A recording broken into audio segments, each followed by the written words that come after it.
আসসালামু আলাইকুম আমার প্রিয় ভাই বোনেরা। একটু দেখো, তোমাদের সাথে সন্ধির 2 নম্বর লেকচার নিয়ে কথা বলবো। এটা যদি এমন থাকো যে এই ভিডিও প্লে করছো কিন্তু 1 নম্বর লেকচার দেখো নাই, তো তোমাকে বলবো তুমি 1 নম্বরটা দেখে আসো। এটা দেখার আর দরকার নেই, এটা এখানে থামাও। তুমি এখান থেকে বের হও, 1 নম্বর লেকচারটাকে দেখো। সন্ধির ওইটা হচ্ছে লেকচার 1, যেটা ওইটা দেখে আসো। সন্ধির 2টা লেকচার, এটা দ্বিতীয় লেকচার। ওটা দেখে তারপর এখানে আসো, তোমার জন্য ভালো হবে। ঠিক আছে? আর যদি দেখে থাকো, ফাইন, স্বাগতম। চলো আমরা শুরু করি। তোমাদের প্রশ্ন ব্যাংক মাস্টার ক্লাসের এটা হচ্ছে সন্ধি আমার দ্বিতীয় পত্রের লেকচার 2। আচ্ছা, এখান থেকে তোমাদের হচ্ছে পরিসংখ্যান পার্ট 1-এও বা আগের লেকচারটা তো দেখাইছি সন্ধির প্রথম অংশে। তো প্রথম অংশে যেহেতু দেখাইছি, এটা নিয়ে আর কথা না বলি, চলো আমরা সামনে যাই। পুনরুক্তের সঠিক সন্ধি বিচ্ছেদ কোনটা হবে? আমরা সন্ধির অনেক বেসিক এবং ভাইটাল জিনিসগুলো নিয়ে লেকচার 1-এ কথা বলে ফেলছি। এই জন্য বলছি যে এটা দেখার আগে ওটা দেখে আসো। ঠিক আছে? দেখলে তোমার জন্য এটা রিলেট করতে ভালো হবে। পুনরুক্ত মানে হচ্ছে পুনরায় বলা হয়েছে এমন, বা আগে বলা হয়েছে। পুনরুক্ত মানে পুনরায় উক্ত হয়েছে, বা দ্বিতীয়বার বলা হয়েছে এমন। পুনরুক্ত মানে পুনরুক্ত। আচ্ছা, তাহলে দেখো, এই পুন আর এই উক্ত, এখানে যে একটা র আসছে, তাহলে রর কোনো ফাংশন এখানে দেখছি না। এখানে দেখতেছি বিসর্গ আছে। আমরা রজত সজত বিসর্গের হিসাব যদি করি, বিসর্গ 2 রকম তোমাদেরকে ভাইয়া দেখাইছি। একটা রজত, একটা সজত। বিসর্গ র হয়, বিসর্গ স হয়। এই অর্থে যদি একটু হিসাব করি আর কি, সেক্ষেত্রে এটা নেওয়া যেতে পারে, কিন্তু এখানে রুক্ত বলতে কোনো কিছু নাই, এটা বাদ। আবার পুনঃ দীর্ঘকার দিয়ে দেও, এটাও বাদ। আচ্ছা, এখানে পুনঃ আছে, বিসর্গ নাই, কিন্তু রুক্ত, এটাও বাদ। তো সবই বাদ গেল সিস্টেমে, তাই না? থাকলো পুনঃ যোগ উক্ত, পুনঃ বিসর্গ আছে, এটা রতে রূপান্তরিত আবার উক্ত মানে তো উল্লেখ করা হয়েছে। বুঝছো কথা? ওকে, এ হচ্ছে মামলা। এই জন্য তুমি যদি শব্দ বুঝতে পারো ফাংশন কি হয়েছে, কিভাবে হয়েছে, তাহলে সন্ধি তোমার জন্য ইজি। এবং আমি আবার বলে দিই, মুনির চৌধুরীর বাংলা ব্যাকরণ, যেটা 9-10-এর গ্রামার ছিল, ওই বইটা পুরোটা সন্ধির চ্যাপ্টার কেউ যদি শুরু থেকে শেষ পর্যন্ত পড়ে, এক্সাম্পল এবং রুলস, এক্সাম্পল আগে তারপর রুলস, আর শব্দটা না বুঝলে ওই শব্দটা যদি কেউ ডিকশনারি থেকে অর্থ জেনে নেয়, তাহলে তাকে সন্ধিতে আটকায় দেওয়া কঠিন হবে।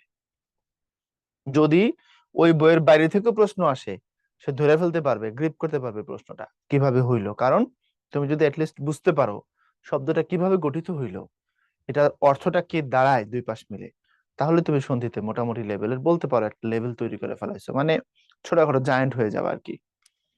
নাবিক শব্দের সন্ধি বিচ্ছেদ কোনটি? এখন নাবিক কি করে বলো? নাবিক নৌকা চালায়, এটা তার কাজ। তো নাবিক যদি নৌকা চালায়, এটা যদি তার কাজ হয়, নৌকার সাথে সম্পর্কিত করো। এটা হচ্ছে নৌ, প্রথমেই হাওয়া হয়ে গেছে। এটা হচ্ছে নাবি, এটাও শেষ। নৌ আর নাবির কারণে দুইটা খালাস হয়ে গেল। তাহলে থাকলো কি, একটা নৌ, একটা নৌ। নৌর পরে বিক, এই বিকের কারণে ওইটা শেষ। তাহলে নৌ যোগ ইক, নাবিক। এটা স্বরসন্ধির শেষ দিকে দেখবা, নিপাতনা সিদ্ধের আগে মনির চৌধুরীর বইতে একটা রুলস ব্যাখ্যা করছে, যেটা তোমাদেরকে ভাইয়া আগের লেকচারও দেখাইছি। যে যদি এ থাকে তার জন্য অয় হবে, যদি ওই থাকে তার জন্য আয় হবে। যেমন তোমার হচ্ছে নে যোগ অন সমান সমান হচ্ছে নয়ন। নয়ন বললে ওই ধ্বনি, তাই না? আর যদি এখানে এমন হয় যে গই যোগ অক সমান সমান গায়ক, তো গায় আয়, তার মধ্যে আয় ধ্বনি। সিম্পল। আচ্ছা, যদি ও থাকে তার জন্য অন হয়। যেমন হচ্ছে তোমার বলছিলাম হচ্ছে লো যোগ অন সমান সমান হচ্ছে লবণ। লব অব আছে তার মধ্যে। আর যদি ও থাকে তার জন্য তোমার হচ্ছে, সরি, ও থাকলে তার জন্য অন না, অব হয়। হ্যাঁ, ও থাকলে তার জন্য অব হয়, যেমন লো যোগ অন লবণ, লব অব হইছে। আর যদি ও থাকে তার জন্য আব হবে, যেটা এখানে দেখো। এই হচ্ছে নৌ যোগ হলো তোমার ইক, এই যে নৌ ও আছে, এই জন্য উচ্চারণ করার সময় এটা হবে নাবিক। নাবিক, নাব, আব, নাব, আব। দেখো এখানে একটা আব আসতেছে। তাহলে ব্যাখ্যা এবার বুঝছো? আর নাবিকের সম্পর্ক নৌকার সাথে। নৌপথে যিনি কি করেন, নৌকাকে পরিচালনা করেন বা জাহাজ চালান, তাকে নাবিক বলা হয়। সোজা বাংলা হচ্ছে তোমরা মানে মাঝি আর কি। হ্যাঁ, ইংলিশে তোমরা হলো সেইলর। এই হচ্ছে ব্যাপার। সো নাবিক বুঝছো এবার? খুবই সিম্পল। এগুলোকে কঠিন ভাবে নিও না। যত কঠিন ভাবে তুমি এটাকে রিসিভ করবা, তত এটাকে সলভ করতে তোমার জন্য কঠিন হয়ে যাবে। সিম্পলি রিসিভ করবা। ততোধিক শব্দের সন্ধি বিচ্ছেদ কোনটি? তত যোগ অধিক, তত তত তত। আচ্ছা দেখো তো, এখানে একটা ওকারের ফাংশন আছে, খেয়াল করে দেখো, একটা ওকারের ফাংশন আছে। তাহলে এখানে ঘটছে কি, একটা তত, তারপরে একটা কি আছে, বিসর্গ আছে। কারণ আমরা জানি বিসর্গের 5টা ফাংশন আছে, তার মধ্যে একটা হচ্ছে বিসর্গ ও হয়ে যায়। তো বিসর্গ ও হয়ে যায়, যেমন হচ্ছে তোমার এ হচ্ছে তপ বিসর্গ বন সমান সমান হলো গিয়ে তোমার তপবন। তারপরে হচ্ছে তোমার এ হচ্ছে মনো বিসর্গ যোগ সমান সমান হয়ে গেল মনোযোগ। ঠিক এখানেও দেখো, এ হলো তত, তারপরে বিসর্গ, তারপরে হচ্ছে তোমার এই যে তত যোগ অধিক, তত যোগ অধিক। তো তত যোগ অধিক হওয়ার কারণে আলটিমেটলি যেটা হবে সেটা হচ্ছে তত অধিক। তাহলে বিসর্গ কিসে রূপান্তরিত হচ্ছে, ওতে রূপান্তরিত হচ্ছে। এখানে এই দুইটা তত তত এমনি হাওয়া হয়ে গেছে। এখানে তত আছে কিন্তু ধিক আছে, এই ধিক আবার ঝামেলা, এটা আবার আবেগ শব্দ। ধিক তারে শতধিক নির্লজ্জ যে জন, আমরা প্রায় সময় বলি না, ছি তুই পারলি না, ওই রকমের ধিক্কার তোর উপরে। ছি তুই পারলি না, ধিক্কার তোর উপরে, দুটার মধ্যে আলাদা অর্থ। খুব খারাপ বুঝলে ধিক্কার দিয়ে আর কি, যে তোর দাদা হাজী ছিলেন, তোর বাবা 2 টার্মের চেয়ারম্যান, আর তুই ছাগল চুরি করে ধরা পড়ছস, ধিক, তুই আমার সামনে আসিস না, ওই অর্থে এটার ব্যবহার আছে। সো এটা হলো তত যোগ অধিক। ততর পরে কি থাকবে, একটা বিসর্গ থাকবে। বুঝতে পারছো, এখানে বিসর্গ ধ্বনিটা, বিসর্গটা আসার কারণে কি হয়ে গেছে, একটা ও অতিরিক্ত এখানে যুক্ত হয়েছে। যেমন তোমার হচ্ছে তপবন, মনোযোগ, এই জায়গাগুলোতে যে যে ফাংশন হয়েছে, এখানে যা যা হয়েছে এখানে তাই তাই হয়েছে, তত বিসর্গ অধিক, এই জন্য তত অধিক। ওকে, তারপরে আসো পরেরটা নিয়ে কথা বলি। দুর্নীতি শব্দের সন্ধি বিচ্ছেদ কোনটি? দুর্নীতি, একটু খেয়াল করো, আমরা তোমাকে বলছিলাম বিসর্গের একটা ফাংশন আছে। বিসর্গ যেহেতু র জাত, বিসর্গ যেহেতু স জাত, তাইলে বিসর্গের জায়গায় র বসবে, বিসর্গের জায়গায় স বসবে, অনেক কথা বলছি। তাহলে এই দুর্বার শব্দের সন্ধি করো, তাহলে কি হবে, একটা হলো দু, আর একটা হলো বার। উপরে যেটা ছিল রেফ আকার, নামায় বিসর্গ বানায় দাও।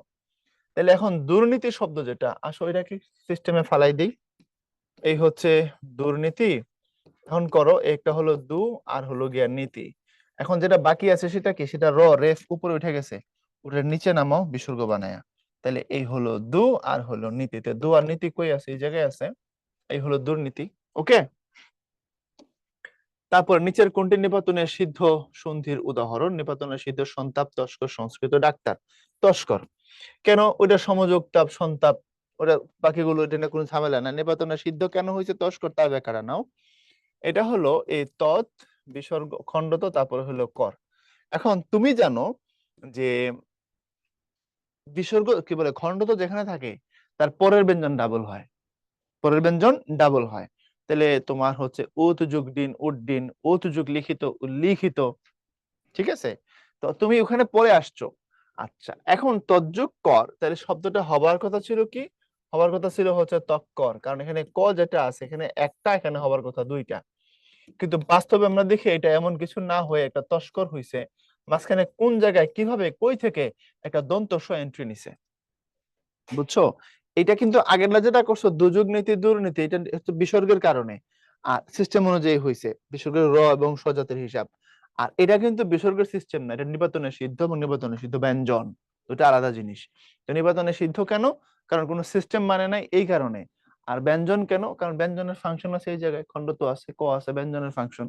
এই জন্য মনে রাখো, যদি বাম পাশের স্বরধ্বনি থাকে, ডান পাশেও স্বরধ্বনি থাকে, আলটিমেটলি সন্ধিটা স্বরসন্ধি হবে। আর মনে করো বামে ব্যঞ্জন, ডানে স্বর, কিচ্ছু করার নাই, ব্যঞ্জন। আচ্ছা, মনে করো আহ বামে ব্যঞ্জন, ডানে ব্যঞ্জন, সন্ধিটা ব্যঞ্জন। মনে করো প্রথমে আছে স্বর, তারপরে আছে ব্যঞ্জন, তাও সন্ধিটা ব্যঞ্জন। তাহলে সন্ধিটার এই মিলনের ক্ষেত্রে অলমোস্ট একটু খেয়াল করে দেখো, মাত্র একবার, জাস্ট অনলি একবার স্বর হয়, দুই পাশে যদি স্বরধ্বনি থাকে, আর এই পাশে ব্যঞ্জন অথবা এই পাশে ব্যঞ্জন অথবা দুই পাশে ব্যঞ্জন হলে আলটিমেট সন্ধিটা কি হয়, ব্যঞ্জন হয়। মনে রাখার সিস্টেম কি, কোন সিস্টেম এখানে তুমি অ্যাপ্লাই করবা? স্বরবর্ণ মনে রাখবে 11টা, ব্যঞ্জন বর্ণ 39টা। তাহলে সংখ্যায় কারা বেশি, ব্যঞ্জন বর্ণের সংখ্যা বেশি। যেহেতু ব্যঞ্জনের সংখ্যা বেশি, তাদের ক্ষমতা বেশি, শক্তি বেশি, পাওয়ার বেশি। এই জন্য দুই পাশের কোন এক পাশে যদি ব্যঞ্জন ধ্বনি ঢুকে পড়ে, আলটিমেটলি সন্ধিটা ব্যঞ্জন সন্ধি হবে। এরপরে আসো নিচের কোনটি নিপাত, আচ্ছা গেল। নিচের কোনটি বিসর্গ সন্ধির উদাহরণ? ষোড়শ, উত্থান, অন্তরঙ্গ, একাদশ। বিসর্গ সন্ধির উদাহরণ হচ্ছে তোমার অন্তরঙ্গ। অন্তরঙ্গ বিসর্গ সন্ধি কেন? কারণ এখানে হচ্ছে তোমার এই যে অন্ত আছে, আমরা আগের লেকচারে পড়ছিলাম, আরেকভাবে আসছিল, এই হলো অন্ত, এরপরে বিসর্গ, তারপরে হলো অঙ্গ, এই হলো অন্তরঙ্গ। এই যে অন্তর পরে বিসর্গটা আছে না, ওটা রতে রূপান্তরিত হয়েছে। হ্যাঁ, অন্তরঙ্গের সাথে কিন্তু রঙ্গের সম্পর্ক নয়, অঙ্গের সম্পর্ক আছে। দুজন কাছাকাছি হয়ে যাওয়াকে অন্তরঙ্গ বলা হয়, অঙ্গ অঙ্গ কাছাকাছি হলে তারা বলা হয় অন্তরঙ্গ। নিষ্কর শব্দটি সন্ধি বিচ্ছেদ কোনটি? নিষ্কর, নিযোগ কর। এখন নিযোগ কর মানে তো হচ্ছে তোমার, দেখো এখানে শুধু নিযোগ কর, এখানে নিশ যোগ করার জন্য ভুল, নিশাযোগ কর রেফ, এটা তো কিছুই না। বাকি আছে যেটা বর্জন নীতিতে, ওটাই তোমার উত্তর। কথা বুঝছো?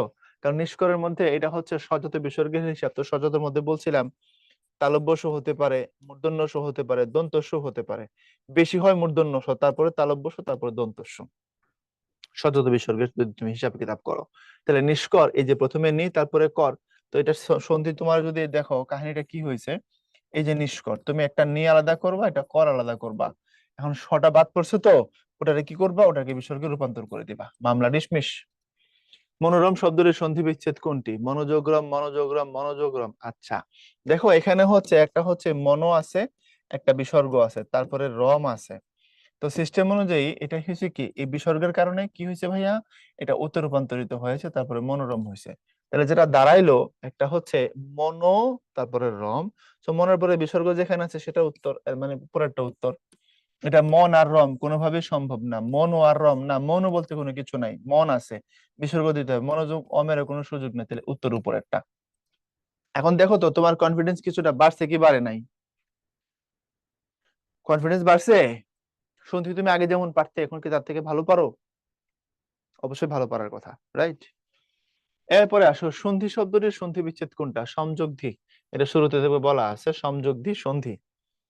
এরপরে উচ্ছ্বাস শব্দটিতে কোন দুটি ব্যঞ্জন ধ্বনির সন্ধি হয়েছে? তব, তছ, তস, চস, তারপর তস। অনেক কঠিন কোশ্চেন, জগন্নাথ বিশ্ববিদ্যালয়ের ইতিহাসে 17-18 সেশনে। কিন্তু এটাকে একটু বুঝলে খুব সহজ হবে। কেমনে সহজ হবে আসো, আমি উত্তর দিলাম তস, ভেঙে দিচ্ছি। উচ্ছ্বাসকে যখন তুমি ভাঙবা, তখন লিখবা হচ্ছে উৎ যোগ শ্বাস, এটা। তো এখন দেখো এই ত মানে হচ্ছে খণ্ড ত, তাহলে এই পাশে ত, আর ওই যে ওই পাশে তালব্য শ, মামলা বুঝছো? বা ত যোগ তালব্য শ, এর নাম হলো উচ্ছ্বাস। এটার উচ্চারণ কিন্তু হবে উচ্ছ্বাস। এখানে যে বফলা আছে, যুক্ত ব্যঞ্জনের সাথে বফলা যুক্ত হলে বফলা অনুচ্চারিত থাকে। বফলা মফলার উচ্চারণের সিস্টেমে তোমাদের উচ্চারণের মাস্টার ক্লাস, এটা দেখে নিবা। তো যদি বফলা কোনো যুক্ত ব্যঞ্জনের সাথে বসে আলটিমেটলি, তখন বফলা অনুচ্চারিত হয়। কোনো কোনো ক্ষেত্রে সে উচ্চারিত হয়, তার উচ্চারণের সিস্টেমও আছে, আবার তার অনুচ্চারিত থাকার সিস্টেমও আছে। আবার সে যদি সামনে আসে বা কোনো কিছুর সাথে বসে, তখন তার উপরে ঝুঁক পড়বে কিনা তার সিস্টেমও আছে। তো বফলা যুক্ত ব্যঞ্জনের সাথে যুক্ত হলে তার কোনো উচ্চারণ হয় না। তো উচ্ছ্বাসের মধ্যে দেখো দুইটা ছ আছে, তার নিচে যুক্ত ব্যঞ্জন, কি বলে, দুইটা ছ যুক্ত ব্যঞ্জন, এবং তার নিচে হচ্ছে বফলা, সেটা অনুচ্চারিত থাকবে। উচ্চারণটা হবে উচ্ছ্বাস, ছ ছ দিয়ে হবে। আবার খবরদার উচ্ছ্বাস হবে না, ঠিক আছে? ভুল করো না কিন্তু। তারপরে আসো, উত্থাপন শব্দের সন্ধি বিচ্ছেদ কোনটা? উদ্যোগ স্থাপন, ওযোগ স্থাপন, ওযোগ স্থাপন, উদ্যোগ স্থাপন। আচ্ছা, এখন দেখো প্রথমত এটা মনে হবে তোমার, কারণ কাউসার ভাই কইছে খন্ডতের পরের ব্যঞ্জন ডাবল হয়, তাই না? তাহলে উত্থাপনে থ থ ডাবল হয়ে গেছে। আচ্ছা, এটা তোমার প্রথম রুলসে মনে হবে, কিন্তু তুমি যখন উত্থাপনের ব্যাখ্যা নিবা, তুমি যখন জানতে চাইবা এটা কি, তখন দেখবা উত্থাপন শব্দের অর্থ উপরে নিয়ে স্থাপন করা, সামনের দিকে এসে স্থাপন করা। তাহলে এখানে স্থাপন না, এখানে স্থাপনের ফ্যাক্টর আছে। সো এটা উত্তর নিতে হবে আলটিমেটলি, উদ্যোগ স্থাপন। এখানে আবার প্রকৃতি প্রত্যয়ের ব্যাখ্যা আছে, স্থাপনকে তুমি ভাঙলে স্থা ধাতু বের হবে, স্থাপনের কোনো অর্থই নেই, সো সেটা কাউন্ট করার কোনো চান্স নাই। আর স্থাপনের মধ্যে দন্ত সন্নিহিত হ দেখতে পাচ্ছ না, এটা হ না, এটা থ। এই জন্য মনে রাখো, পাকিস্তানের মধ্যে আমরা যখন লিখি, যদি এই নামটা লিখতে আমার ভালো লাগে না, পাকিস্তান, এখানে কি লিখছি? দন্ত স, তার সাথে কিন্তু তো, মনে থাকবে। আর যখন আমরা কোনো কিছুর স্থান লিখি, স্থান মনে করো শুধু স্থান যখন লিখি, এই যে এটা, তখন মনে রাখবা এটা দন্ত স, তার সাথে এটা হচ্ছে থ, নিচে হর মতো মনে হয়, বাড়িটা থ। ক্লিয়ার এবার? সো উদ্যোগ স্থাপন, এটাই উত্তর, উপরেরটা না। কেন না এবার বুঝছো? ব্যাখ্যা আছে, ব্যাখ্যাটা বুঝে নিলে আর কোনো সমস্যা নাই। জগন্নাথের প্রশ্ন আগেরটাও, জগন্নাথের প্রশ্ন এটাও, এবং সেম সেশনের কোশ্চেন দেখো, দুইটা কোশ্চেন আছে, একটু খেয়াল করো। জগন্নাথ ইউনিভার্সিটি এ ইউনিট 17-18 সেশনের কোশ্চেন সন্ধি, উচ্ছ্বাস শব্দটিতে কোন দুটি ব্যঞ্জন ধ্বনি সন্ধি হয়েছে? আচ্ছা, আবার জগন্নাথ ইউনিভার্সিটি, দেখো এই ইউনিট 17-18, আগেরটা কত? 17-18। আচ্ছা, পরেরটা কত? 17-18। তাহলে জগন্নাথে 17-18 সেশনে এই ইউনিটের সন্ধি থেকে প্রশ্ন আসছে দুইটা, দ্যাটস অ্যালার্মিং। এখন এখন যে ঘটনা ঘটবে না গুচ্ছতে, তার কোনো সিস্টেম তুমি আগে থেকে গ্যারান্টি দিতে পারো না, ঘটতে পারে। ঢাকা বিশ্ববিদ্যালয়ে মোটামুটি র্যান্ডম কোশ্চেন আসতেছে সব ইউনিটে কম বেশি একটা একটা করে। আর অন্য বিশ্ববিদ্যালয় তো দেখাইলামই মেলা। হিমাচল শব্দ সঠিক সন্ধি বিচ্ছেদের আমরা শুরুতে কথা বলেছিলাম, হিমযোগ অচল হিমাচল, কারণ অচল শব্দের অর্থ হচ্ছে পাহাড়। এই পাহাড় এটা সমার্থক শব্দ হচ্ছে, তোমার হচ্ছে ভূধর, তারপরে নগ, তারপর হচ্ছে অদ্রি। পাহাড়, অচল, ভূধর, তারপর হচ্ছে অদ্রি, তারপর হচ্ছে শৈল। এগুলো সবগুলো পাহাড় শব্দের সমার্থক শব্দ। এটা কিন্তু নাগ না, দন্তন্য গ, নগ। ঠিক আছে, not Nag, it's not Russell viper. ঠিক আছে, খেয়াল রাখবা। হিমযোগ অচল হিমাচল। এরপরে হচ্ছে নিচের কোনটি শুদ্ধ? পুষ্পযোগ অঞ্জলি, মহাযোগ ঈশ্বর, সৎযোগ চিন্তা, তারপরে বহ্নিযোগ উৎসব। আচ্ছা, তো দুইটা ঠিক দেখতে পাচ্ছি। পুষ্পযোগ অঞ্জলি পুষ্পাঞ্জলি এটা ঠিক আছে, বন্যযুগ উৎসব বন্য উৎসব এটাও ঠিক আছে, দুইটাই বইতে আছে। কিন্তু এই মহাযোগীশ্বর এটা ভুল, এটা মহেশ্বর, এটা মহেশ্বর। বুঝতে পারছো? আর সৎযোগ চিন্তা সুচিন্তা না সৎচিন্তা, সো এই দুইটা ভুল। আর উপরেরটাও ঠিক, নিচেরটাও ঠিক, কিছু করার নাই। ঢাকা বিশ্ববিদ্যালয়ের ডির প্রশ্ন 16-17 সেশন। মৃদঙ্গ শব্দটি শরীর সন্ধি বিচ্ছেদ কোনটি? মৃৎ যুগাঙ্গ, মৃদঙ্গ। মাটি দিয়ে বানানো কোনো জিনিস, সেটা হচ্ছে মৃদঙ্গ। সেই ক্ষেত্রে তো আমাদের সবার শরীর মাটি দিয়ে তৈরি, ঠিক না? আমাদের শরীরে কি আছে? আমাদের শরীরে সেই জিনিস আছে যেটা বিশ্ব ব্রহ্মাণ্ডে আছে। বুঝো নাই? ক্ষিতি অব তেজ মরুদ বোম। ক্ষিতি মানে হচ্ছে মাটি, অপ মানে হচ্ছে জল, তেজ মানে হচ্ছে আগুন, মরুদ মানে হচ্ছে বায়ু, বোম মানে হচ্ছে শূন্য। শূন্য, শূন্য হয়ে যাওয়া। এখন বিশ্ব ব্রহ্মাণ্ডে এগুলো আছে উপাদান হিসেবে। আমাদের বডি মাটি দিয়ে তৈরি, আমাদের বডিতে আগুন আছে, রাখলে গরম হয়, কারেন্ট আসে না। বিদ্যুৎ, মানুষের বডিতে যে বিদ্যুৎ আছে এটা দিয়ে নাকি কিছুক্ষণ একটা 100 বাল্ব জ্বলবে, তাই না? সায়েন্স বলছে। তারপর আমাদের বডিতে পানি আছে, আমাদের বডিতে বায়ু আছে, বায়ু। ওই জন্য সময় দেখবে বন্ধুরা আড্ডা দিচ্ছে বা মসজিদে কই তুই দিছস তুই দিছস, ক্লাস এমনটা হইতো না।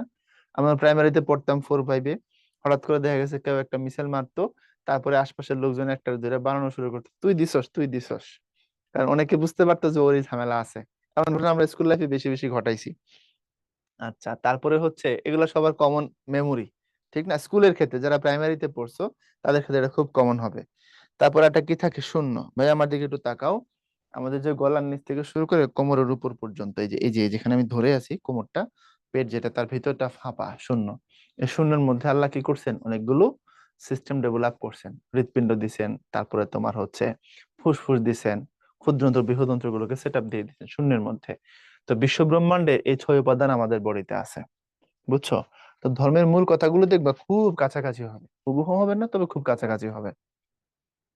আমরা যখন বলি যে সক্রেটিস বলেছেন নো দাই সেলফ, নিজেকে জানো। তো সক্রেটিস আজকে থেকে কত বছর আগে পৃথিবীতে ছিলেন? সক্রেটিস আজকে থেকে প্রায় 2500 বছর পূর্বে পৃথিবীতে ছিলেন, 2500 প্লাস। যিশুর জন্মেরও 500 বছরেরও কিছু বেশি সময়, বা 500 বছর পূর্বে উনি পৃথিবীতে ছিলেন। তো যিশু মানে ঈসা আলাইসাল্লাম।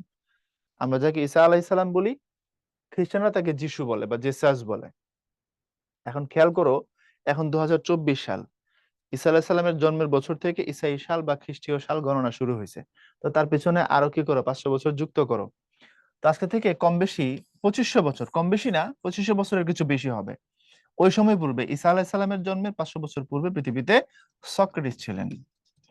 তো এই সক্রেটিস একজন গ্রিক দার্শনিক, আমরা বলি একজন শিক্ষক। এই সক্রেটিস বলেছিলেন নো দাই সেলফ। কথাটা হচ্ছে এরকম, নো দাই সেলফ। গ্রিক ভাষা নো দাই সেলফ মানে নিজেকে জানো। নিজেকে জানো, এ কথার অর্থ কি, মাহাত্ম কি? নিজেকে জানো মানে হচ্ছে তোমার ভিতরে কি পাওয়ার তোমার স্রষ্টা দিয়ে পাঠাইছে সেটাকে আবিষ্কার করো, বুঝার চেষ্টা করো। তুমি কত একটা অনন্ত সম্ভাবনা নিয়ে পৃথিবীতে আসছো, আল্লাহ তোমাকে কি কি দিয়ে পাঠাইছেন, পৃথিবীতে তোমার কি কি অ্যাসাইনমেন্ট আছে, তোমার শরীরে সৃষ্টিকর্তা কি কি নিদর্শন রাখছেন, তোমার শরীর কিভাবে তোমাকে পাপাচারের পথে টানবে, তুমি সেখান থেকে কিভাবে তোমাকে ভালোর দিকে নিয়ে আসবা। অর্থাৎ কোনো মানুষ যদি নিজের সত্তাগত পরিচয়কে ভালো মতো বুঝতে পারে, নিজের সত্যকে আবিষ্কার করতে পারে, নিজের ক্ষমতাকে বুঝতে পারে, সে হতাশ হবে না। সে কখনোই বলবে না কি আছে জীবনে আমার, এটা সে করবে না। কারণ তার মধ্যে সৃষ্টিকর্তা কি দিয়েছেন সে বুঝতে পারবে। আমাদের উদ্ভাসের সোহাগ ভাই বলেন যে আমাদের ঘাড়ের উপরে যে এই জায়গা আছে, এটার নাম হচ্ছে 10,000 কোটি টাকা মিনিমাম, কমসে কম 10,000 কোটি টাকা। কেন? কারণ এটার মধ্যে 10,000 সুপার কম্পিউটারের থেকেও বেশি মেমোরি আল্লাহ দিয়ে পাঠাইছেন। এর মানে তুমি ফ্রিতে 10,000 কোটি টাকার প্রপার্টি পাইছো সৃষ্টিকর্তার নিকট থেকে, তুমি এটা নিয়ে ঘুরে বেড়াচ্ছ। তো যে মানুষটা ব্রেইন আছে তার, সে 10,000 কোটি টাকার মালিক, সে যদি আমার বলে যে সে নিজেকে যদি বলে আমি গরিব, আমাকে দিয়ে হবে না, আমি পারবো না, এ থেকে লজ্জার কথা আর হয় না। তার কোনো না কোনো সেক্টর একটা মারাত্মক লেভেলের প্রতিভা আছে, ওটা তার আবিষ্কার করা লাগবে এবং সেখানে সে কাজ করলে শাইন করবে। যে ছেলে ডাক্তার হইতে চায় ওরা জোর করে চারুকলা দিলে ছবি আঁকতে পারবে না। আর যে ছেলে চারুকলায় ছবি আঁকতে চায় ওকে জোর করে ডাক্তার বানাইলে সে অ্যাপেন্ডিসাইটিস করার সময় কিডনি কেটে ফেলাই দিয়ে আসবে। কথা বুঝছো? তো যার যেখানে ট্যালেন্ট ওটা খুঁজে বের করে সেখানে কাজ করা লাগবে, বের করতে হবে তোমাকে। তোমাকে স্রষ্টা একটা ব্যাপক পাওয়ার কোন একটা সেক্টরে দিয়ে পৃথিবীতে পাঠাইছেন। তো নিজেকে তুমি যখন জানবা, নিজেকে যখন আবিষ্কার করবা, তখন তুমি স্রষ্টাকে বুঝতে পারবা। স্রষ্টা যে আছেন, এই মহান সত্তা যে তোমাকে পৃথিবীতে পাঠাইছেন, তুমি ছেলে কই, আসছো কই, যাবে কই, পৃথিবীতে তোমার কি অ্যাসাইনমেন্ট, এই জিনিসগুলো তোমার সামনে পরিষ্কার হবে। দরকার আছে এটার। দেখো কবে বলছে সক্রেটিস এই কথা। আচ্ছা, হিন্দু পুরাণে এই কথাটাকে বলা হয়েছে সংস্কৃতে আত্মনং ভিত্তি। আত্মনং ভিত্তি মানে হচ্ছে নিজেকে জানো, নিজের উপরে বিশ্বাস রাখো। এখান থেকে কি কি পাওয়ার আছে তুমি নিজেকে আবিষ্কার করে বের করে নিয়ে আসো, ওই একই কথা, নো দাই সেলফ, আত্মনং ভিত্তি। আর আমাদের ধর্মে বলা হয়েছে মান আরেফা নফসাহু ফাকাত আরাফা রব্বাহু, যে নিজের নফসকে জানতে পারছে সে তার রবকে জানতে পারছে। নফসকে জানা, নফস মানে হচ্ছে পঞ্চ ইন্দ্রিয়ের যে সমন্বয়, তোমার হৃদয়, তোমার দিল যে তোমাকে পাপের পথে টানে। বোঝো নাই? পঞ্চ ইন্দ্রিয় মানে কি? এই যে কান, এই যে চোখ, এই যে নাক, এই যে মুখ, আর এই যে ত্বক, এগুলো আমাদেরকে কি করে? দুনিয়ার প্রতি আকৃষ্ট করে, পাপের প্রতি টানে। চোখ দিয়ে ভালো জিনিস দেখতে মনে চায় না, কিন্তু তুমি সিনেমার নাচ গান দেখতে তোমার খুব ভালো লাগে। কান দিয়ে ভালো জিনিস শুনতে মনে চায় না, তুমি হচ্ছে অশ্লীল জিনিস শুনতে মনে চায়, বা চোখ দিয়ে অশ্লীল দেখতে মনে চায়। যে পঞ্চ ইন্দ্রিয়, আমরা যখন রোজা রাখি, পানাহার আর ইন্দ্রিয়কে চেক দিই, এটার নাম হচ্ছে রোজা, ঠিক না? তো এই পঞ্চ ইন্দ্রিয় এগুলোর সমন্বয়কে বলা হয় নফস। যে নফসে ধোকায় পড়ে মানুষ পাপ করে, এজন্য বলা হয়েছে মান আরাফা নফসু ফাকাত আরাফা রব্বাহু, যে তার নফসকে জানছে সে তার রবকে জানছে। তুমি যখন নফসকে জানতে পারবা, তার মানে কি বলে কার্যক্রম গুলোকে বুঝতে পারবা, সেগুলোকে চেক দিতে পারবা, তাকে আটকাই দিতে পারবা, সে কিভাবে তোমাকে ধ্বংস করে ফেলতেছে, তুমি যখন বুঝে তারে ঠেকাই দিতে পারবা, তখনই তুমি একটা পরিশুদ্ধ মানুষ হওয়া, তখনই তোমার সৃষ্টিকর্তাকে চেনার পথ সহজ হয়ে যাবে। এই জন্য ধর্মের মূল বাণীগুলো, তুমি যে ধর্মের মানুষই হও না কেন, ধর্মকে প্র্যাকটিস করবা। তুমি তুমি যেন এই জন্য মুসলমান না হও যে তুমি গরু খাও, তুমি যেন এই জন্য হিন্দু না হও যে দুর্গাপূজায় গিয়ে তুমি নাচো। তুমি হিন্দু হইলে তোমার ধর্মকে তুমি তোমার মতো করে সুন্দর করে ধারণ করো। তুমি মুসলিম হলে তোমার ধর্মকে তুমি সুন্দর করে ধারণ করো, প্র্যাকটিস করো, তাহলে পৃথিবীতে শান্তি আসবে। নামে হইলে হবে না, খালি ট্যাগ লাগায় ঘুরলে হবে না আমি মুসলমান, না, প্র্যাকটিস করো যতটুকু সম্ভব, ঠিক না? ধারণ করো। একজন বৌদ্ধ যে সে যেন সেটাকে ধারণ করে। এজন্য মানুষ যখন ধর্মকে ধারণ করে, ধর্ম ধারণ করবার এই জিনিস যখন সে ধারণ করবে, তখন তার দ্বারা আর ওই হিংসা বিদ্বেষ দলাদলি হানাহানি এগুলো আর হবে না। সে মানুষকে ভালোবাসতে শিখবে, পৃথিবীটা সুন্দর হবে। বুঝতে পারছো কথা? আমরা মৃদঙ্গ থেকে গিয়েছিলাম মৃদুগঙ্গ, মৃদঙ্গ শব্দের শাব্দিক অর্থ, যদিও মৃদঙ্গ আবার একটা বাদ দেওয়া আছে এখন, যদি শাব্দিক অর্থে না বলে ব্যবহারিক অর্থে বলে পরিচিতার মধ্যে পড়ছে আমরা মৃদঙ্গ, মৃদঙ্গের তাল দিছে। বাট মৃৎ শব্দের অর্থ মাটি, আর অঙ্গ মানে হচ্ছে অঙ্গ, মৃদঙ্গ মানে মাটির অঙ্গ। মাটির অঙ্গ বললে এটার ব্যবহারিক অর্থ একটা হইতে পারে, আবিধানিক অর্থ আরেকটা হইতে পারে, অর্থগত ভিন্নতা থাকবেই। শব্দের তো বেসিক অর্থ দুই রকম, একটা বাচ্চার্থ, একটা লক্ষ্যার্থ, ঠিক না? আসো তারপরের অংশে যাই। পুরস্কার কোন সন্ধি? স্বরসন্ধি, বিসর্গ সন্ধি, ব্যঞ্জন সন্ধি, কোনোটাই নয়। আমরা না পুরস্কার নিয়ে অনেক কথা বলছি, আমরা বলছি পুরো, তারপরে বিসর্গ দিব, তারপরে কার দিব, তাই না? তোমাদের বলছিলাম যে এই যে পুরস্কার আছে, ওকে সন্ধি করার সময় পুর আর কারকে আলাদা করবা, এই পুর আর কারকে আলাদা করার পরে খালি বিসর্গ ঢুকাই দিবে মাঝখানে, তাহলে কি সন্ধি হইলো? এটা বিসর্গ সন্ধি হইলো। বুঝছো? তারপরে ষোড়শ এর সন্ধি বিচ্ছেদ কোনটি? স্বরযোগ, অস্বরযোগ, দশ, স্বরযোগ, অস্বরযোগ, স্বরযোগ 10, 10-এর উপরে 6। ওকে, ষোড়শ মানে 16 আর কি। নীরব শব্দের সন্ধি বিচ্ছেদ তোমাদেরকে ভাই এক্সাম্পলে করাইছি এটা। বিসর্গ সন্ধি যখন লাস্টে বলছিলাম, বিসর্গ সন্ধির একটা ফাংশন আছে যে বিসর্গের 5টা ফাংশন। বিসর্গের কারণে কি হয়? আদিস্বর দীর্ঘ হয়। যেমন এই হচ্ছে নি, তারপরে বিসর্গ, আর এখানে হলো গিয়া রোগ, কিন্তু লেখার সময় আমরা লিখি হচ্ছে নিরোগ। ঠিক এভাবে দেখো, এই হচ্ছে নি, তারপরে বিসর্গ, আর ওই পাশে হচ্ছে তোমার রব, সমান সমান এই পাশে এসে আমরা বলি হচ্ছে নীরব। এখন আদিস্বর যেটা দেখো এই পাশে রস্বই, আর এখানে যখন রূপান্তরিত হয়েছে তখন দেখো এটা দীর্ঘ ইতে রূপান্তরিত হয়েছে। এই হলো আদিস্বর কি হয়ে যাওয়া, দীর্ঘ হয়ে যাওয়া। আদিস্বর মানে শুরুর স্বর, তো শুরুর স্বর কি হয়ে গেছে, এখানে দীর্ঘ হয়েছে, বড় হয়েছে। কথা ক্লিয়ার? এটা ওই ফাংশন থেকে আসছে। তাহলে নীরব শব্দের সন্ধি বিচ্ছেদ যেটা, আদিস্বর কোনটা দেখো তো, ছোট আছে, এখানে আদিস্বর দীর্ঘ, এখানে আদিস্বর দীর্ঘ, এখানে আদিস্বর দীর্ঘ করাই আছে, বাট আমরা এটা বলি নাই। আমরা বলছি আদিস্বর দীর্ঘ হবে বিসর্গের জন্য। তাহলে আদিস্বর দীর্ঘ হবে বিসর্গের জন্য, এর মানে আদিস্বর প্রথমে কি থাকা লাগবে? আদিস্বর প্রথমে হ্রস্ব থাকা লাগবে, এরপরে দীর্ঘ হবে। এর মানে আদিস্বর কোনটা? আদিস্বর এটা কি অবস্থায় আছে? হ্রস্ব অবস্থায় আছে। তো আদিস্বর হ্রস্ব আছে, এখানে আদিস্বর কি হয়ে গেছে? আলটিমেটলি দীর্ঘ হয়ে গেছে। কথা কি বুঝাইতে পারলাম? ক্লিয়ার হইলো কনসেপ্ট? এরপরে দেখো, অলংকার শব্দের শরীর সন্ধি বিচ্ছেদ কোনটি? Along, all, along, along. আচ্ছা, অনেক টাইপের ইয়ে আছে, এখানে অপশন আছে। দেখো, অর্থগত দিক থেকে বাদ দিলে এটা অলংঘনীয় সাথে হয়, অলর পরে বিসর্গ হয় না, অলং বানানো এভাবে হয় না। আর এটার তাহলে লজিক কি বাকি থাকলো? বাকি থাকলো এটাই, যে ম যেটা সেটা হচ্ছে অনুসারে রূপান্তরিত হয়। সব থেকে কমন উদাহরণ দেখো, সম যোগ বাদ। তুমি সন্ধি করার পর এটাকে কি লেখো? এটাকে তুমি সংবাদ লেখো। তো সংবাদ যখন লেখো তখন দেখো এখানে বাদ, এই যে বাদ, এখানে যে স, এই যে স, খালি ম যেটা ছিল নিরীহ, ওরে তুমি কি করছো? অনুসারে রূপান্তর করছো। তো মটা অনুসারে রূপান্তরিত হয় যদি এই কাহিনীটা ঘটে। এই কাহিনীটা কি? বর্গের প্রথম ধ্বনিগুলো যদি থাকে, একটা সিস্টেম আছে ব্যঞ্জন ধ্বনিতে। তাহলে এই যে অলম যোগ কার অলংকার, এই যে ম যেটা আছে এটা কি হয়েছে? অনুসারে রূপান্তরিত হয়েছে, আর কিছু না। বাকি সব দেখো ঠিক আছে। এরপরে আসো, কোনটি সঠিক? তৎযোগকর, তস্কর। আচ্ছা, তস্কর শব্দের সন্ধি বিচ্ছেদ আমরা কিছুক্ষণ আগেই পড়ছিলাম। তৎযোগকর, তস্কর কেন?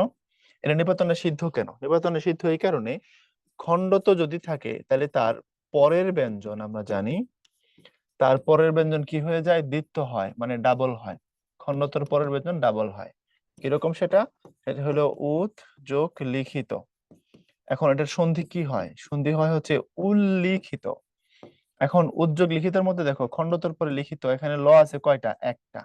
উল্লিখিত বললে আছে কয়টা? দুইটা। তাহলে খণ্ডতর পরের ব্যঞ্জন ডাবল হয়ে গেল, দ্বিত্ব হয়ে গেল। কিন্তু এই জায়গায় দেখো মামলাটা অন্যভাবে হচ্ছে। তুমি এখানে তৎ, তারপরে কর, তো সিস্টেম বলতেছে তুমি লেখার সময় লিখবা হচ্ছে তৎকর।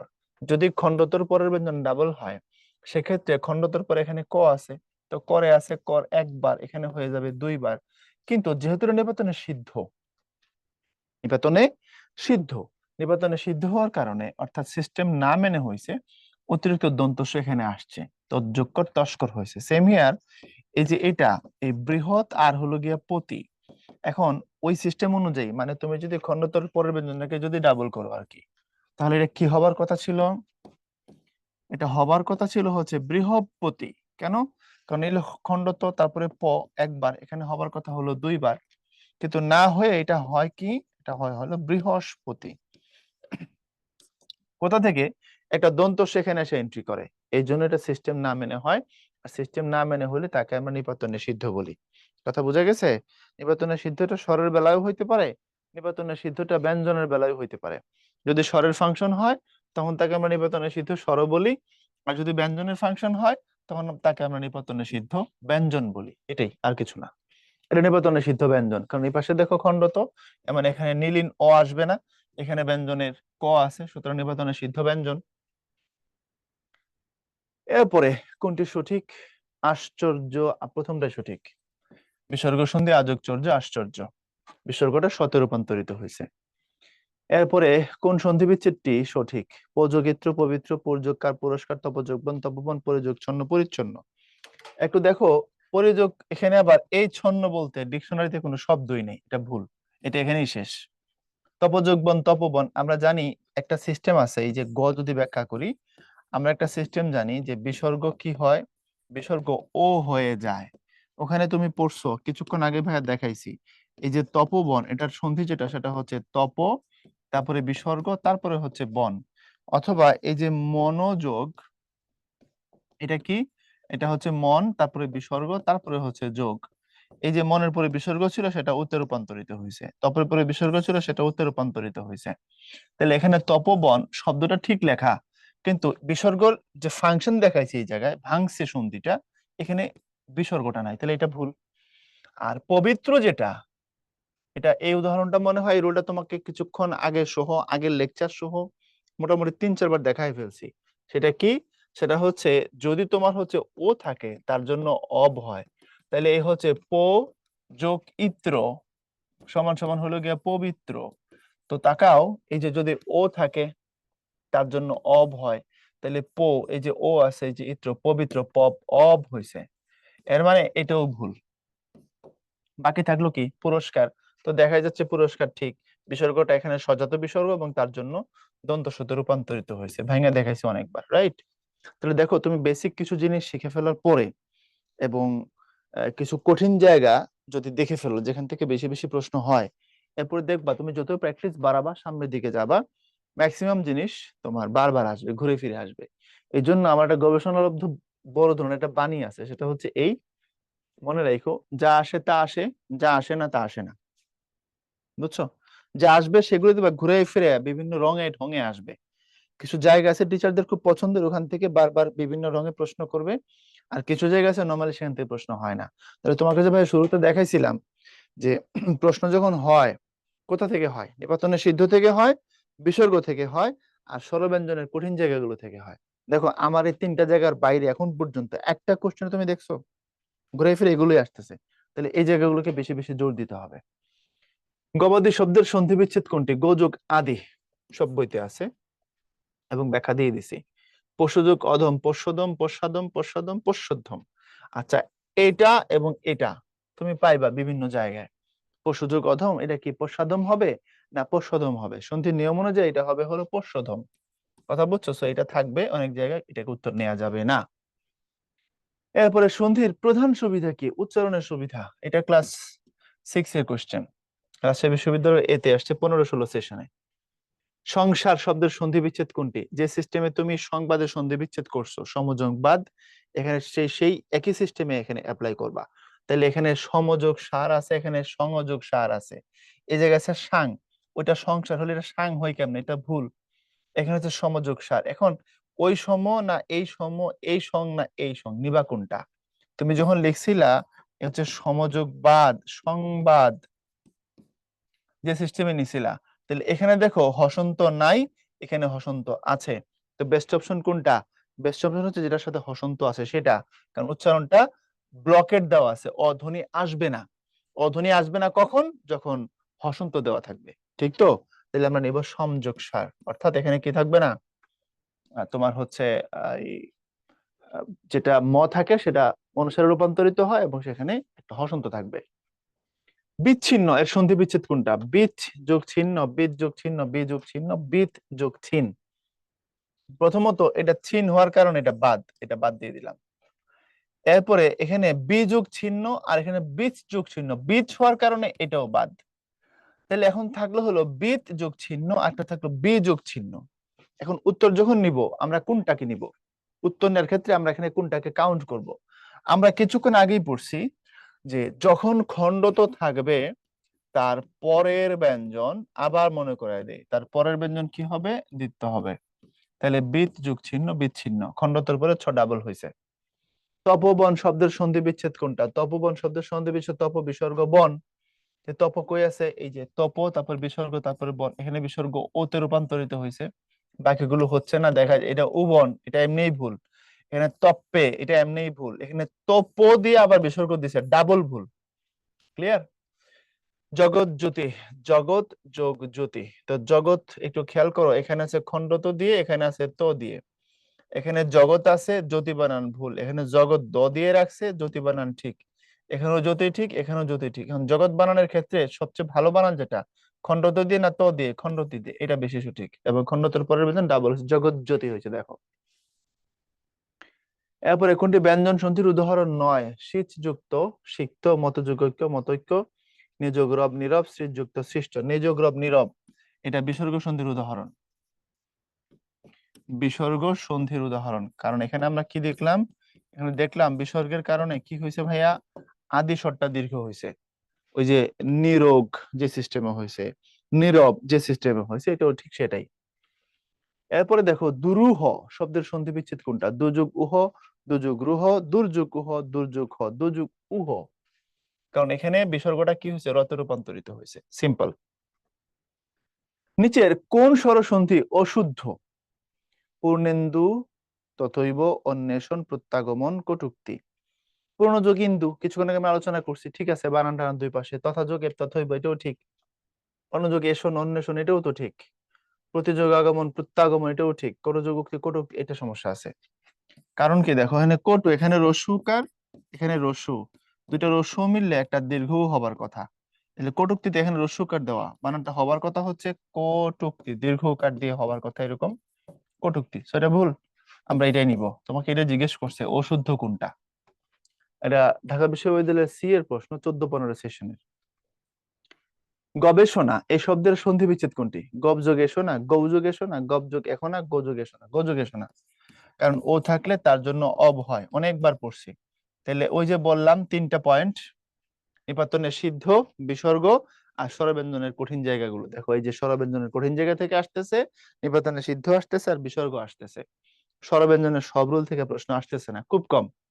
এই 3টা জায়গা থেকে অলমোস্ট 80 to 90% কোশ্চেন। আর গবেষণা শব্দের কিন্তু এটা চমৎকার অর্থ আছে। গবেষণা মানে হচ্ছে গরু খোঁজা। তুমি যখন গরুকে খুঁজবা, এটা হচ্ছে গবেষণা, ঠিক আছে। গো শব্দের তো গরু, এসোনা মানে খোঁজাখুঁজি করা, অনুসন্ধান করা, সংস্কৃত শব্দ এগুলো। তো গবেষণা শব্দের শাব্দিক অর্থ গরু খোঁজা, এটা একটা রূঢ়ি শব্দ। একটা বললে বোঝায়, আর একটা হচ্ছে প্রায়োগিক অর্থ বোঝায়। যদি দুই রকমের অর্থ হয় তখন তাকে রূঢ়ি শব্দ বলা হয়। তো এমনিতে শাব্দিক অর্থ হচ্ছে গরু খোঁজা, আর প্রায়োগিক অর্থ হচ্ছে বৈজ্ঞানিক কর্মপদ্ধতি, গবেষণা কথার অর্থ। ওকে, এরপরে আসো সন্ধি নির্ণয় করো। গোযোগ অস্থি, গবাস্থি। ব্যঞ্জন সন্ধি, স্বর সন্ধি, নিপাতনের সিদ্ধ, বিসর্গ সন্ধি। আচ্ছা ভাইয়া, গোযোগ অস্থি, গবাস্থি, গোযোগ অন, লোযোগ অন, লবণ। একটু খেয়াল করে দেখো তো কি হবার কথা ছিল আর কি হয়েছে। গোযোগ অস্থি, গবাস্থি, এটা গবস্থি হবার কথা ছিল না? এটা হবার কথা ছিল গবস্থি। এটা না হয়ে কি হয়ে গেছে, হয়ে গেছে হলো গবাস্থি। কেন দেখো, এই হলো গো আর অ, অর্থাৎ আমরা একটু আগেই শিখছি, যদি ও থাকে তার জন্য অব হয়, লোযোগ অন, লবণ। তাহলে ও আছে তার জন্য হবার কথা অব, অর্থাৎ গবস্তি হবার কথা, গবস্তি, এই গবস্থি। কিন্তু হয়ে গেছে গবাস্থি, সেটা নিপাতনে সিদ্ধ। এবং নিপাতনে সিদ্ধ স্বরসন্ধি। আর ও থাকলে আব হবার কথা, এখানে ও থাকছে তাতে আব হয়ে গেছে। এরপরে আসো অশুদ্ধ কোনটি? নির্যোগ রস, নিরস, বিসর্গ সন্ধি। ঠিকই আছে এটা। দিগযোগ অন্ত, দিগন্ত, ব্যঞ্জন সন্ধি, এটাও তো ঠিক। অতিযোগ ইস, অতিশ। আচ্ছা, শুভযোগ ইচ্ছা, শুভেচ্ছা, এইটা ঝামেলা আছে। শুভযোগ ইচ্ছা, শুভেচ্ছা এটা তো ব্যঞ্জন সন্ধি না, এটা স্বরসন্ধি, ঠিক না? এই শেষেরটাতে ঝামেলা। এটা আদেশর দীর্ঘ হয়েছে, এটা বিসর্গের মামলা। দিগযোগ অন্ত, দিগন্ত এটা ব্যঞ্জন সন্ধি। অতিযোগ ইস, অতিশ এটা স্বরসন্ধি। কিন্তু শুভযোগ ইচ্ছা এটা ব্যঞ্জন সন্ধি কি করে হয়? এটা তো ভুল, এটা স্বরসন্ধি হবার কথা। তোমার জিজ্ঞেস করছো অশুদ্ধ কোনটা, তো এটাই তো। কারণ শুভ বললে এখানে অ আছে, ইচ্ছা বললে এখানে ই আছে, ও আর ই মিলে কি হয়েছে, আলটিমেটলি এ হয়েছে। তো এটা স্বরসন্ধির মামলা, লিখে রাখছে ব্যঞ্জন, সেটা ভুল। এটাই উত্তর, বুঝছো?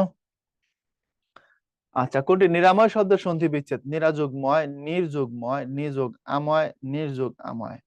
আচ্ছা, নিরাময় একটু খেয়াল করো, নিরা আর ময় দিয়ে হবে না, নির্যোগ ময় দিয়ে হবে না, নিযোগ আময় দিয়ে হবে। কারণ নি যেটা আছে বিসর্গটা, এটা আলটিমেটলি রতে রূপান্তরিত হবে, এজন্য নির হবে না। এই দুইটা দেখতেই ভুল। নিযোগ আময়, নিরাময়।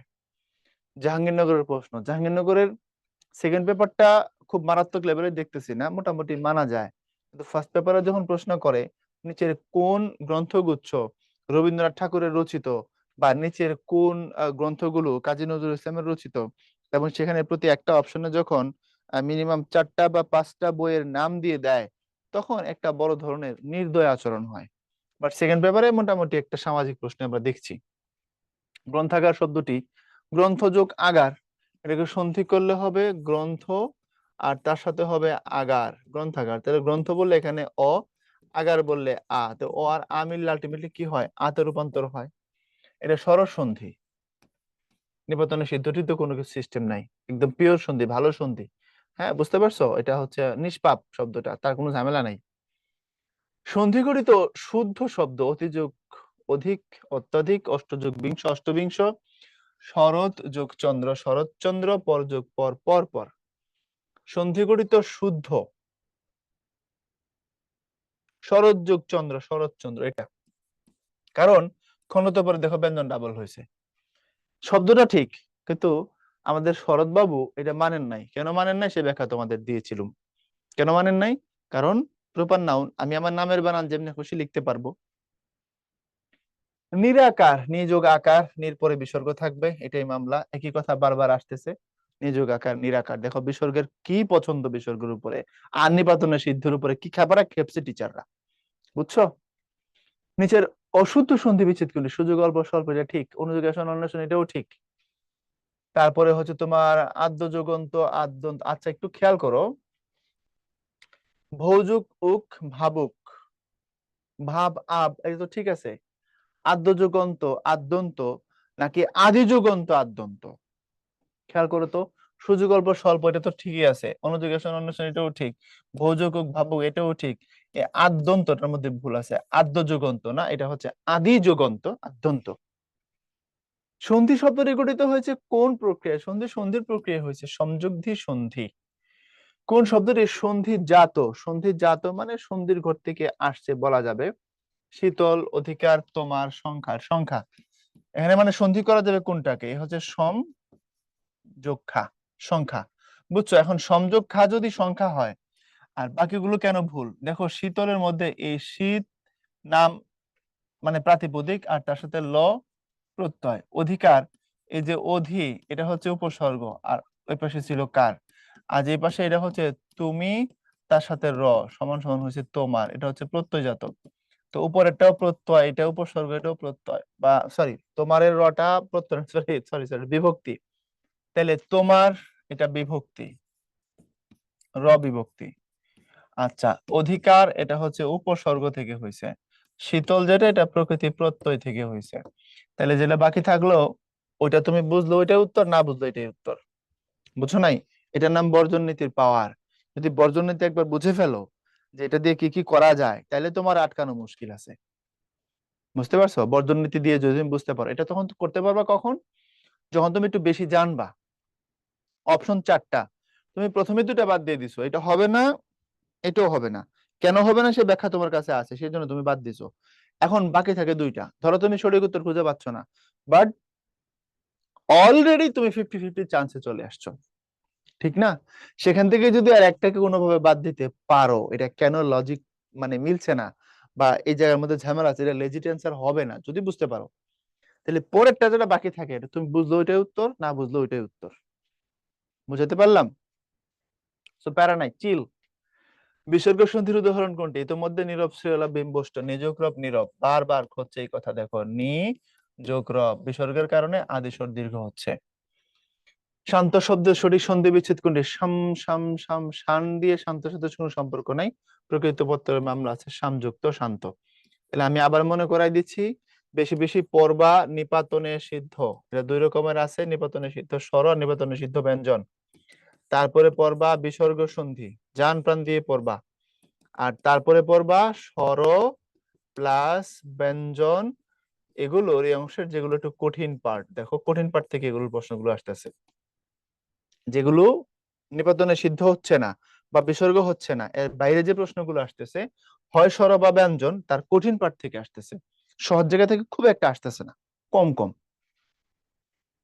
কোন শব্দটি সন্ধিজাত? দুধ ভাত, ভেত, চচ্চড়ি, কেকা। চচ্চড়ি, চচ্চড়ি চচ্চড়ি, খন্ডতের পরের ব্যঞ্জন ডাবল।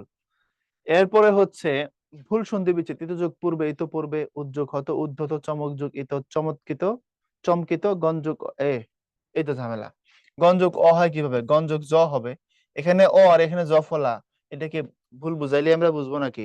বাকি তো সব ঠিকই দেখতেছি, কিন্তু গণযোগ অ আছে, এরপর এখানে গণ্য জ ফলা হয়েছে না, এটা ওর জায়গায় জ থাকলে তাহলে আমরা গণ্য বলতে পারতাম। সো এটা হচ্ছে ভুল সন্ধি বিচ্ছেদ। ক্লিয়ার? এরপরে হলো পর্যবেক্ষণ, পর্যবেক্ষণ, পরিযোগ বেক্ষণ, পরযোগ অবেক্ষণ, পরিযোগ অবেক্ষণ। নিচেরটা পরিযোগ অবেক্ষণ, ভালো মতো দেখা, এটা বলা হয় পর্যবেক্ষণ, অবজার্ভ করা। বুঝছো? আর দেখার মধ্যে যদি আরো একদম সবচেয়ে সূক্ষ্মতম দেখাকে যদি মিন করে মনে রাখবা, তো সেটাকে নিরীক্ষা বলা হয়। পরীক্ষা শব্দের অর্থ ধরো এই যে মার্কারটা, পরীক্ষা নিরীক্ষার মধ্যে পার্থক্য দেখাই। পরীক্ষা মানে হলো এটা ভালো কিনা আমি দেখলাম, হ্যাঁ এটা ভালো, ঠিক আছে অসুবিধা নাই, দাগ দিলাম ওকে। আর নিরীক্ষা মানে হচ্ছে এটা কেমন গভীরভাবে পর্যবেক্ষণ করা, আমাকে যদি কোনো কোয়ালিটি উল্লেখ করে দেওয়া হয়, সমস্ত কিছু চেক করা, এটাকে বলা হয় নিরীক্ষণ। এই জন্য দেখবা অডিট যে একটা ক্যাডার আছে বাংলাদেশে, এটাকে বলা হয় ক্যাডার অফ অল ক্যাডার্স। এটাকে ধরো হিসাব ও নিরীক্ষা বলে, মানে এরা সব জায়গায় নিরীক্ষণ করবে ঠিকঠাক আছে কিনা। এটা ক্যাডার অফ অল ক্যাডার্স মানে হচ্ছে, আমরা তো এমনিতে বুঝি যে অ্যাডমিন ক্যাডারের, পুলিশ ক্যাডারের অনেক পাওয়ার, তারপরে ফরেন ক্যাডারের অনেক সুযোগ সুবিধা, বাইরে ঘুরে বেড়ায়, লাইফ অনেক চমৎকার ইত্যাদি ইত্যাদি। কিন্তু অডিট ক্যাডার হচ্ছে কি সরকারের সমস্ত জায়গায়, সরকারের সমস্ত মন্ত্রণালয়, দপ্তর, অধিদপ্তর সব জায়গায় গিয়ে তারা অডিট করবেন। তো সব জায়গায় তো অডিটের সুযোগ আছে, এরা ফরেন মিনিস্ট্রিতে অডিট করবেন, এরা জনপ্রশাসন মন্ত্রণালয়ে অডিট করবেন, এরা আবার গিয়ে হচ্ছে তোমার স্বরাষ্ট্র মন্ত্রণালয় পুলিশদের উপরে যে অডিট করবে, মানে সব জায়গায় অডিটটা সব জায়গায় যাবে অডিট করার জন্য। এই জন্য বলা হয় ক্যাডার অফ অল ক্যাডার্স। এটা সূক্ষ্মতম পাওয়ারের একটা ক্যাডার। বুঝতে পারছো? এই জন্য একে বাংলায় বলা হয় হিসাব ও নিরীক্ষা। নিরীক্ষা মানে হচ্ছে সূক্ষ্মভাবে মিলানো, ভালো মতো দেখা, এর চেয়ে ভালো করে আর দেখা যায় না, তোমার সেটাকে বলা হয় নিরীক্ষণ। আর একবার এমনি দেখলে এটা বলা হয় পরীক্ষণ। আর চোখে দেখে কোনো কিছু বুঝলে সেটা বলা হয় পর্যবেক্ষণ, অবজার্ভ করা। ওকে? এরপরে আসো সন্নিহিত শব্দের সঠিক সন্ধি বিচ্ছেদ। সংযোগ নিহিত, সমযোগ নিহিত, সহযোগ নিহিত, সংযোগ নিহিত, সমযোগ নিহিত। আর তুমি প্রশ্ন করতে পারো ভাইয়া এটা নিব না এটা নিব, সমযোগ নিহিত নিব নাকি সৎযোগ নিহিত নিব, কোনটা নিব? তো দেখো, সন্নিহিত মানে পাশাপাশি, সংবাদের মতো করে, এখানে অনুসার হচ্ছে না, কিন্তু সংযোগ নিহিত যেটা ওইটা সঠিক উত্তর। কেন? কারণ সন্নিহিতের সাথে সৎ হওয়ার কোনো সম্পর্ক নেই, তাই সংযোগ নিহিত, সন্নিহিত। বুঝছো? এখানে খন্ডতের পরের ব্যঞ্জন ডাবল দিয়ে এটা মিলাতে পারবে না। এরপরে তেজস্বী শব্দের সঠিক সন্ধি বিচ্ছেদ কোনটা? তেজ যোগ বি, বি বিন, তেজ যোগ বিন, মেধা যোগ বিন, তেজস যোগ বিন। দেখো তেজ তারপরে বিসর্গ, এটার সাথে তেজস্বী শব্দের সম্পর্ক নাই, কারণ বিসর্গের যে পাঁচটা ফাংশন তার মধ্যে এটা পড়ে কি পড়ে না? আচ্ছা, দেখো তেজস যোগ বিন, মনস যোগ ঈশা, এটাও হয়, কিন্তু আচ্ছা তেজস যদি বলো তুমি তেজস, আর যদি তেজ যোগ বিন বলো, দুটোর মধ্যে পার্থক্য কি? দেখো এটা তো বি তো যাচ্ছে না, তেজস যোগ বিও তো যাচ্ছে না, হয় এটা নিবা না হয় এটা নিবা। এখন ভালো উত্তর কি তেজস যোগ বিন নাকি তেজ যোগ বিন? তেজের পরে বিসর্গ দিলে এখানে দুইটা কাজ হইতে পারে, শো আসতে পারে, আবার তেজস বললেও এখানে সরাসরি শো আসছে। কিন্তু তেজস্বী বললে উপরেটাই না ভালো উত্তর, তেজস্বী বললে উপরেটা ভালো উত্তর এই কারণে এই যে শো আসছে, আর সাধারণত তোমার বিন থাকলে বি হয়, সি হয়, তো মেধা যোগ বিন মেধাবী, তো উপরেরটা ভালো উত্তর, তেজ যোগ বিন তেজস্বী। ওকে? তারপরে নিবাচনে সিদ্ধ স্বর সন্ধির দৃষ্টান্ত কোনটি? গোযোগ অক্ষ গবাক্ষ, পৌযোগক পাবক, বিযোগ অঙ্গ বঙ্গ, জ্যোতিযোগ ইন্দ্র জ্যোতিন্দ্র। নিবাচনে সিদ্ধ স্বর সন্ধি চাইছে, তো নিবাচনে সিদ্ধ স্বর মানে হচ্ছে গোযোগ অক্ষ গবাক্ষ, কারণ গোযোগ অক্ষ এটা গবক্ষ হবার কথা ছিল, বুঝো নাই? এই যে ও থাকলে তার জন্য অব হবার কথা, তাহলে গো তো ও, তার জন্য অব হবার কথা, মানে গবক্ষ হবার কথা, হয়ে গেছে গবাক্ষ, সো এটা মিস্টেক। দুরবস্থা শব্দের সন্ধি বিচ্ছেদ করলে নিচের কোনটি পাওয়া যায়? দুযোগ অবস্থা, দুর্যোগ অবস্থা, দুর্যোগ অবস্থা, এই উপরেরটা, কারণ এর রজত বিসর্গ, দুযোগ অবস্থা, দুরবস্থা। সদ্যজাত 38 বিসিএস এর কোশ্চেন এটা, সদ্যযোগ জাত, সদ্যজাত, এখানে বিসর্গটা ওতে রূপান্তরিত হয়েছে, এই যে এটা সদ্যযোগ জাত, সদ্যজাত। ওই যে বলছিলাম না তপবন, এটা কোন সিস্টেমে হয়েছে? এই যে তপ, তারপরে বিসর্গ, তারপরে বন, যে পরপরে বিসর্গ, এখানে ও হয়েছে। মনোযোগ যে সিস্টেমে হয়েছে, সদ্যজাত একই সিস্টেমে হয়েছে। রবীন্দ্র, রবি যোগীন্দ্র, রবি মানে সূর্য, আর ইন্দ্র মানে রাজা বা সেরা, তো এটা রবি যোগীন্দ্র রবীন্দ্র, রসই রসই মিলে দীর্ঘই হয়েছে। খুব সহজ প্রশ্ন, বিসিএস এ আসছে, 38 বিসিএস এর কোশ্চেন, এটা প্রিলির। দ্বৈপায়ন শব্দের সন্ধি বিচ্ছেদ কোনটি? দ্বীপ যোগ আয়ন, অয়ন, অনটন, এটা নানান ঝামেলা আছে। অনেক বইতে দেখবা দ্বীপ যোগ অয়ন নিয়ে রাখছে, অনেক বইতে দেখবা আয়ন নিয়ে রাখছে। ভালো উত্তর হচ্ছে আয়ন। এখন আয়ন কেন ভালো উত্তর? দ্বৈপায়ন, নগরায়ন, উত্তরায়ণ, এগুলো দেখবা অয়ন আয়নের ব্যবহার আছে। তোমাকে আমি এক কথায় এটা বুঝাই দিব, এক কথায় বুঝিয়ে দিব এইভাবে। মনে রাখবা, জাত বা জন্ম লাভ করা অর্থে, জাত বা জন্ম লাভ করা অর্থে আয়ন প্রত্যয় যুক্ত হয়। এটা মাথায় রেখো, অনেক বইতে তুমি ব্যাখ্যাটা পাবা না। জাত বা জন্ম লাভ করা অর্থে আয়ন যুক্ত হয় প্রত্যয় হিসেবে, হ্যাঁ, এটা মনে রেখো। আর দ্বৈপায়ন কথার অর্থ কি এটা একটু বুঝে নাও। দ্বৈপায়ন শব্দের অর্থ হচ্ছে দ্বীপে জন্ম গ্রহণকারী। তো দ্বীপে জন্ম গ্রহণকারী হলে তাকে বলা হয় দ্বৈপায়ন। হিন্দু ধর্মে একজন মহাপুরুষ আছে শ্রীকৃষ্ণ দ্বৈপায়ন ব্যাসদেব, যিনি মহাভারত লিখছেন এবং 18টা পুরাণ লিখছেন তিনি সব মিলে। শ্রীকৃষ্ণ দ্বৈপায়ন ব্যাসদেবের নামটা লিখে দিই, তার তার নামটা হচ্ছে এরকম, শ্রীকৃষ্ণ দ্বৈপায়ন ব্যাসদেব বা বেদব্যাস। তো এই শ্রীকৃষ্ণ দ্বৈপায়ন ব্যাসদেব উনি দ্বীপে জন্মগ্রহণ করেছিলেন। উনি যেহেতু দ্বীপে জন্মগ্রহণ করেছিলেন, দ্বীপে তার জন্ম হয়েছিল, এই জন্য তার নামের সাথে যুক্ত হয়েছে দ্বৈপায়ন। তো এই হলো দ্বৈপায়নের মূল ব্যাখ্যা। এই জন্য অয়ন নেওয়া যাবে না, আয়ন নিতে হবে। মনে থাকবে কথাটা, জাত বা জন্ম লাভ করা অর্থে আয়ন এই প্রত্যয়টা যুক্ত হয়। এই জন্য কোনো কোনো বইতে দেখবা দ্বীপ যুগ অয়ন দিয়ে করে রাখছে।